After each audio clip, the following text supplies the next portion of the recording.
Bonjour, nous sommes heureux de pouvoir vous présenter une très belle pièce venue de Sukhothai, Thaïlande donc, datant de la fin du XIVe siècle, entre 1350 et 1400. Cette région de Sukhothai se situe dans le nord, entre les royaumes du Lan Na et de Lopburi, puis plus tard d'Ayutthaya. On a en effet les traits caractéristiques, une fois encore, proprement thaïlandais dans la formation d'un art thaï, avec ici tout ce qui caractérise donc l'art de Sukhothai. Des sourcils très arqués, dans la continuité du nez aquilin et busqué, vous pourrez le constater lorsque l'on tourne la figure. Et vous retrouvez également à la base du menton les traits signifiant l'embonpoint du Bouddha. Ses oreilles, avec des lobes largement distendus et recourbés, ajoutent au caractère svelte et longiligne de son apparence, qui renforce quand même l'aspect éthéré du Bouddha dans son apparition. Vous avez également, autre trait distinctif, ici, l'Ushnisha, mais celle-ci est surmontée d'un Rashmi.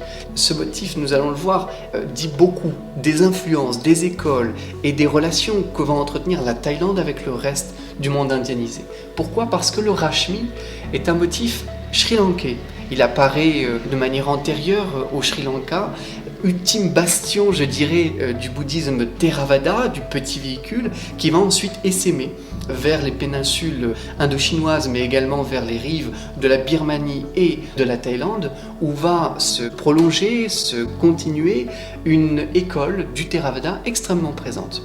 À la faveur de la chute de l'Empire Khmer en 1431 et de son progressif déclin amorcé à partir du XIIIe siècle, les royaumes de transition que l'on voit émerger dans la continuité de ce morcellement au nord de l'Empire Khmer et dans les provinces thaïlandaises, le royaume de Sukhothai, le royaume de Lan Na, le royaume de Lopburi, tous ces États vont progressivement tendre vers une unification qui sera à la période postérieure, l'art d'Ayutthaya. Et Ayutthaya empruntera énormément du style de Sukhothai. Peut-être dire un mot de la technique, puisque elle atteste du caractère unique de cette œuvre. La technique employée par l'art de Sukhothai jusqu'à nos jours est celle de la cire perdue. Technique cruciale, puisqu'elle signifie en effet qu'il n'y a qu'une pièce unique.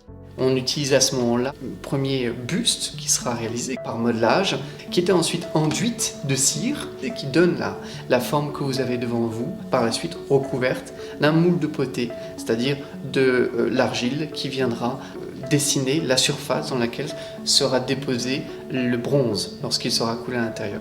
Alors le bronze est une technique extrêmement difficile à maîtriser et ce savoir-faire va être enrichi de l'Inde du Nord, où l'on voit apparaître toute une série de productions en bronze, mais également de l'Empire Khmer, qui a lui su développer un art monumental du bronze. On le voit notamment au Mebon, où on va avoir des sculptures, une statuaire de bronze absolument monumentale.